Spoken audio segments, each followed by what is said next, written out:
Hey, welcome back to the VET S.O.S. Veteran Entrepreneur Spotlight. Hey, so remember, don't drown in the sea of transition.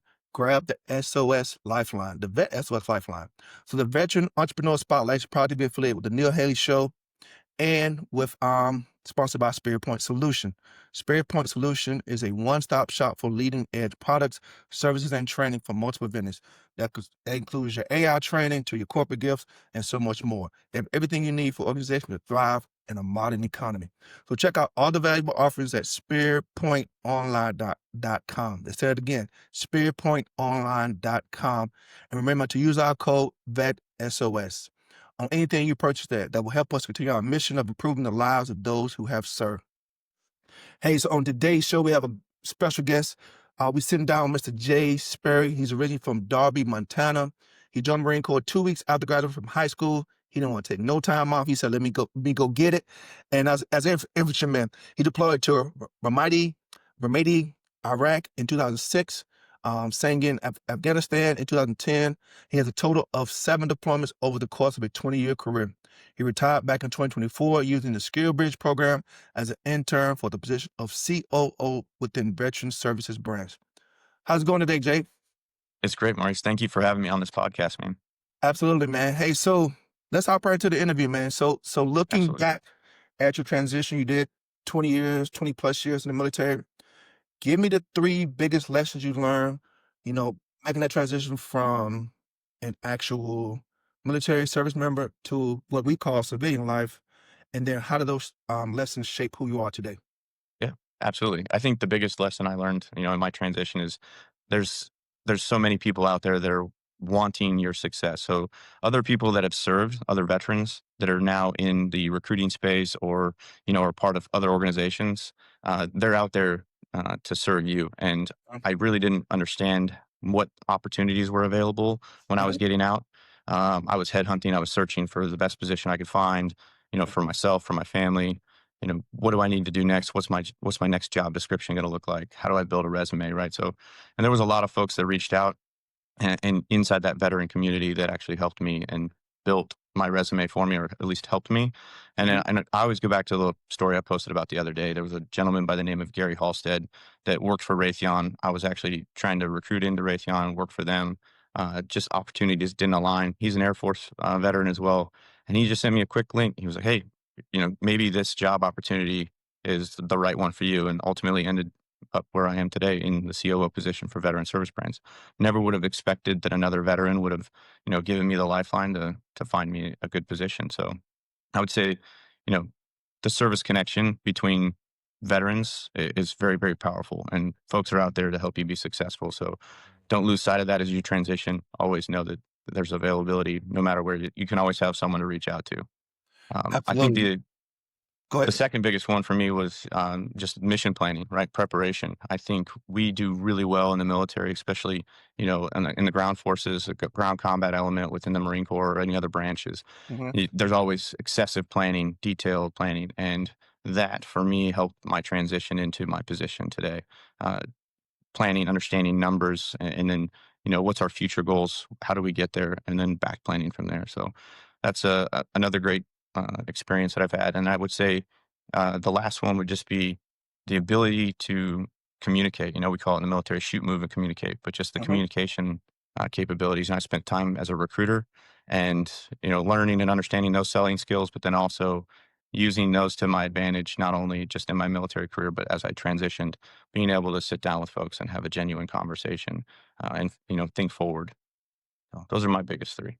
Absolutely, man. Hey, so you said a lot of things that really resonated with me because especially that lifeline from service, because you really never know what service can provide you a lifeline to something that you never knew existed, whether it be Army, Air Force, Navy, all across the board. So really powerful there, man.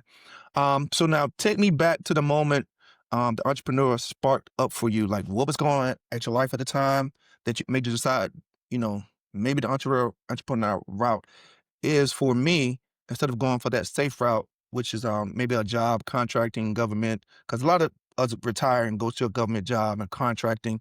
What was it about you at that time that you said, nah, I want to go a different route?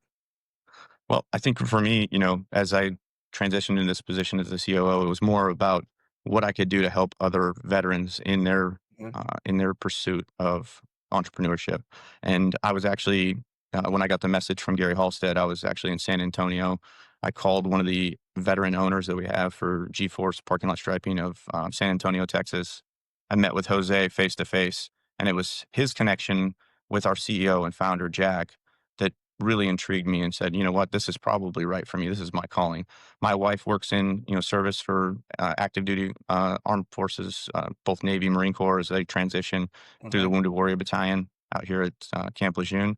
And it's always been a powerful thing for us, right? How do we help other veterans? What would be a good position for me to be able to help support someone that's in their entrepreneur journey? And of course, I've got to talk with most of the veterans that we have within our community. And these folks are, I mean, absolutely astounding. They're professionals in their organization, not only as service members, but they're also professional business owners. And sometimes a lot of them just don't have the tools or the skill sets right off the bat to jump into their own business. So being able to be in a position here where we have coaches, we have mentors, we have other people that have been in business for 6, 7 years, and they've really excelled in what they do. It was it just felt like it was my calling. It was an opportunity for me to be in the perfect position to help other veterans. Got you. So I guess that kind of leads to my next question. So now that you're in the thick of it, I'm assuming, and just correct me if I'm wrong, the most rewarding part is helping fellow veterans. And what is that thing that lights you up every day? Seeing their success, one, but I also get the chance to see everybody's numbers, right? At the end of the Mhm. day, I get to see the day to day grind that they're in. I get to see the customer's journey as they come into their pipeline. I get to see, how they did as far as turnover, sales, revenue. I get to see from start to finish how their business has grown from year to year into renewing of their, franchise agreement within Veteran Service Brand. So, really, at the end of the day, being able to pull the numbers end of month, end of quarter, end of year, and celebrating big wins for them, seeing their businesses grow from, let's say 400,000 to, 800,000, a million plus over the course of 2, 3 years is just really rewarding for us. And, we get to celebrate it every year. We have our conference in January of every year. Mhm. And everybody comes together. You got 92 different locations, veterans just all coming to one location, celebrating big wins and sharing business insights. So for me, that's the most rewarding experience. Got you. So now seeing that you have the ability to see the veterans, you can see all the back end, the numbers, the metrics. What are you seeing is the biggest challenge for most veterans when they get out? I mean, other than them making the transition to a civilian life, what are you seeing is their biggest challenge in their business exactly?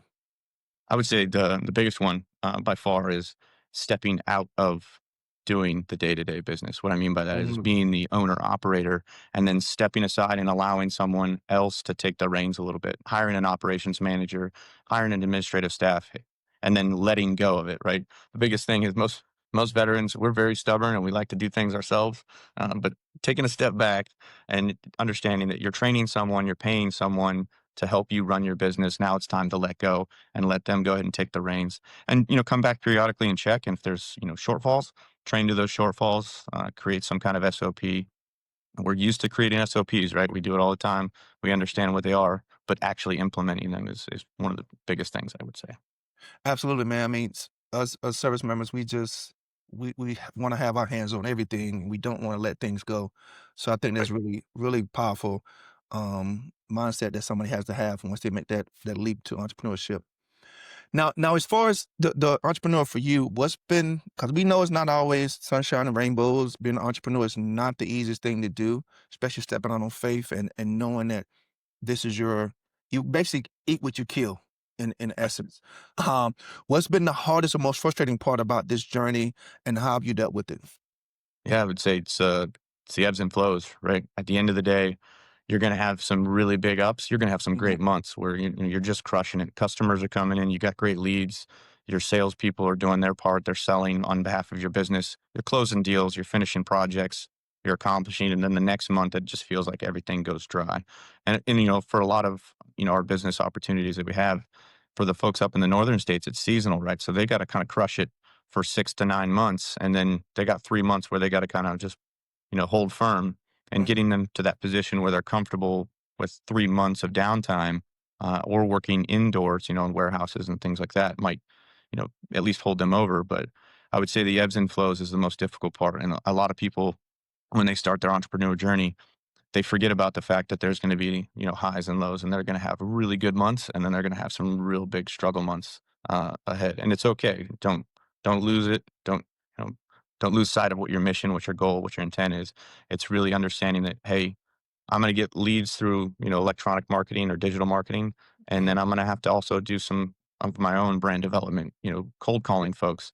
mhm, People can't lose sight of the fact that you got to pick up the phone, you got to call some local contractors, you got to call other people that are going to elevate your business, and a lot of folks, especially in the veteran community, they really need to laser in on other veteran opportunities that are in their area. There are other businessmen and women that are mhm, veterans that are going to be able to kind of help feed your business flow and your lead pipeline. So I would always say reach out to any veteran organization within your city, within your county, and friends. You know what I mean? There's going to be opportunities there for you. That way, you're not always just relying on the digital marketing aspect of your business. absolutely, absolutely. Hey, so quick, I mean, not quickly, but did you plug into any type of business or veteran programs, mentors, or communities to help you launch a business, and any that you recommend? Yeah. So when Jack Child, the CEO and founder, launched this, he realized very quickly that the only way for this to be successful was to tap into the veteran networks that we have. So Mhm, we've continuously been out there to support VFWs, Legion, American Legions.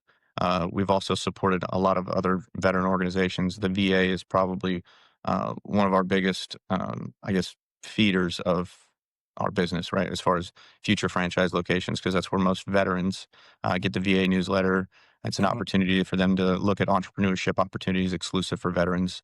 So they've definitely helped us in growing to the 92 locations that we have across the United States at this point. We're currently working with other veteran organizations or military acquisition programs in Navy Federal, some of those other folks. We're trying to at least establish some kind of relationship with to where mm, if the opportunity is available for a veteran that's within inside their community, we'd like at least the opportunity to talk to them and see if we can help them out. absolutely, absolutely. So tell us exactly what veteran service brands is. What do you guys do? Who do you serve? And what makes you guys a little bit different than anything else out there? Yeah. So Veteran Service Brands currently has 4 franchise opportunities underneath its umbrella. G-Force parking lot striping or warehouse markings started back in 2018 with our first franchise out of Tampa. We Mhm, are now upwards of 50 locations across the United States. Paint Core is a commercial and residential painting company. They started out of Tampa, Florida, was the original location that we had, and then obviously we've grown to 12 locations that I believe started in 2021, along with Mach One epoxy floors. They do concrete polishing and epoxy floor coatings, and we've got it down to 21 locations now at this time. okay, And the last one is field ops, and it kind of grew off of G-Force parking lot striping. Folks realized that we did striping.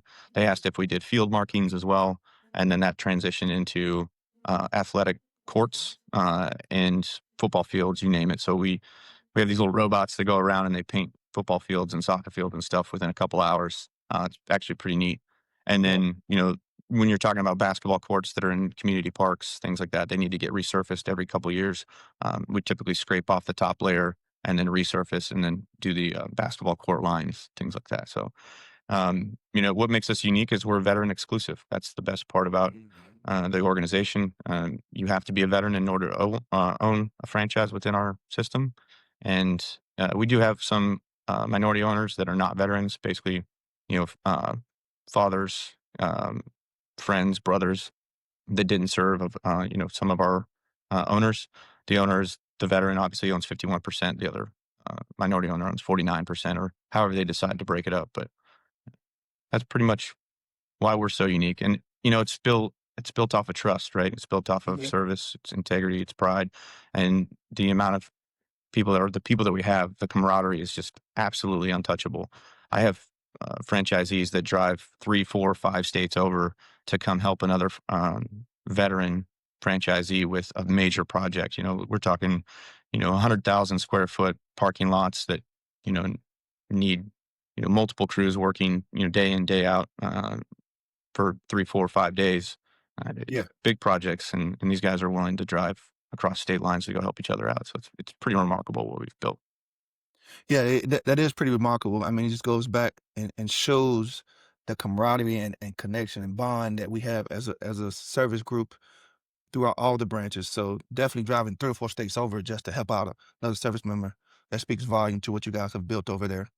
So for anyone, veteran related or a veteran themselves, how do they connect with you? How do they learn more about the veteran, franchisees opportunity that you have? Where should they go? Yep. So they can go to veteranservicebrands.com. There's a request more info link on the website. You can Mhm, scroll down. You can look at all 4 brands. You can get a little bit more of an understanding of what each brand offers. Once you fill out that form, it goes into our little queue. You'll get an email from Lucy Robinson. She's our VP of franchise development. She'll reach out, and then basically what it is setting up a video call just like this, having a conversation about what your goals are. And it's not just necessarily about whether or not being an entrepreneur is right for you, but it's also, are you right for veteran service brands in the same community? So we want to make sure that we're compatible. We're both going to be a great fit. And mhm. then from there, it goes into a group call, and then we can start talking about future franchise opportunities. Awesome, man. So if you didn't hear it, hear it again, veteranservicebrands.com. Hop on there, get all the details, reach out to Jay and his folks to try to set up that call so you can see if it's a good fit for you. All right. Well, Jay, do you have any other last minute advice you want to give to someone who's ready to make that leap into entrepreneurship? Make the leap. I mean, at least, test the waters, right? I always tell people at the end of the day, if you're looking to join a franchise system, do your homework, right? If you're looking to be an entrepreneur, do your homework, ask the questions. Our folks within veteran service brands are 100% okay with you calling and asking them how their business is running, what were their struggles. Uh-huh. And as a matter of fact, we encourage it. I know some franchise systems would probably just give you like, hey, call this person or call that person. Yeah. I would recommend call all of them, right? Yep. Talk to 4, 5, 6 different veterans within our system, see how their business is running, and then see if it's a right fit for you. Absolutely. Great advice there. So reach out to Jay and his team at veteranservicebrands.com. Hey, we want to thank you, Jay, for joining me Absolutely. on the VET S.O.S podcast today. On behalf of the VET S.O.S family, we'd like to thank everyone for joining us as well, all of our listeners out there. You can find the VET S.O.S podcast on all your favorite podcast platforms, YouTube, and all social media platforms. And make sure, come on, let's get these subscriptions up. Make sure you subscribe and follow the VET S.O.S so you don't miss anything like this great interview we just did with Jay. Remember, don't drown in the sea of transition. In sea of transition, grab the VET S.O.S lifeline. And that's all we have for today. Thanks, Maurice. Absolutely.